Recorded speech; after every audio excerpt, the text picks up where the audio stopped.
We have a really talented and experienced leadership team at Gardens of Somerset. We have been in this business before. We're in this business of senior living, and we know what we're doing there. And being able to bring Alan on, we're able to bring a whole lot more activity and programmatics to the building. So we have a really strong team. We've done this before, we're experienced, and we're actually making this one bigger and better than we've ever can even imagine.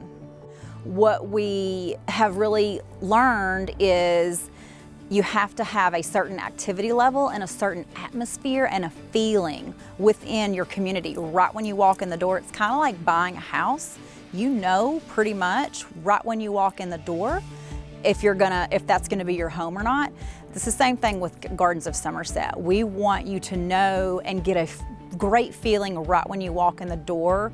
We want it to just be a place to where not only you want to be, but your family members want to be, your friends want to come see you here.